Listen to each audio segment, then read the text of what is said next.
Accélérer la restauration d'1 milliard d'hectares de terres dégradées d'ici 2030, renforcer la résilience face à la sécheresse, mais surtout améliorer l'implication des femmes dans la gestion des terres. Voici quelques recommandations de la COP15 qui referme ses portes ce vendredi à Abidjan.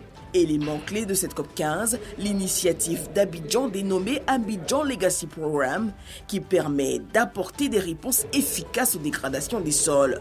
Un programme qui récolte au terme de cette rencontre près de 1500 milliards de francs CFA. Après 2 années d'interruption liées à la crise sanitaire de la Covid-19, la 51e réunion annuelle du Forum économique mondial de Davos s'est ouverte en présentiel ce lundi dans les Alpes suisses. Coopération mondiale, rééquilibrage économique, cybersécurité, flambée des prix, crise en Ukraine ou encore changement climatique, l'édition 2022 doit répondre à de nombreux défis. Cette plateforme de connexion et d'échange avec les plus grands leaders de la planète voit la participation du chef du gouvernement Patrick Hachi. Il vient partager la vision 2030 du président de la République et les axes structurels du plan national de développement. Au lendemain de la COP15 d'Abidjan, le pays porte plusieurs plaidoyers, notamment celui de la préservation de l'environnement. À côté de ce sujet, il faut aussi mobiliser des investissements pour les secteurs de fort potentiel tels que l'agriculture, l'industrie culturelle, l'industrialisation-transformation, l'économie numérique.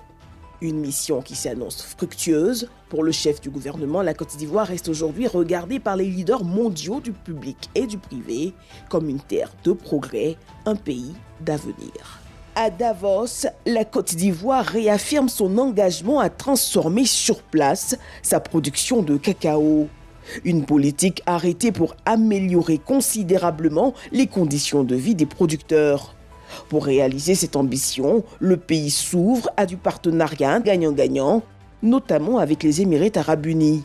Ce lundi, le chef du gouvernement a invité le cheikh Chakboul, reçu en audience, à venir investir dans la transformation et la production de chocolat sur place.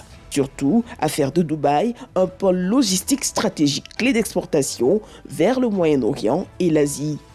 À sa suite, le Premier ministre s'est entretenu avec le président directeur général de l'Africa Finance Corporation qui entend renforcer sa coopération avec la Côte d'Ivoire.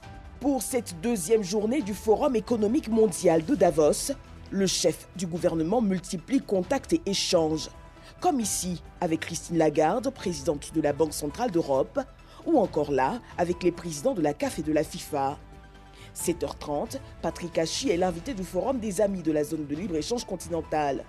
La plateforme veut explorer le partenariat public-privé susceptible de soutenir l'interconnexion inter-États de cette zone qui reste à ce jour la plus grande de libre-échange dans le monde.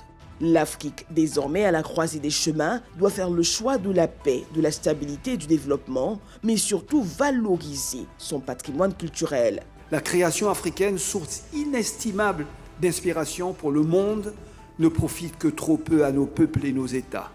Il devient impérieux que nous, puissance publique, accordions au secteur culturel et artistique l'attention et l'accompagnement qu'il mérite, afin d'en faire des leviers stratégiques de développement qui, à travers l'éclosion et la promotion de talents, contribuent au rayonnement et au progrès social et économique de nos pays.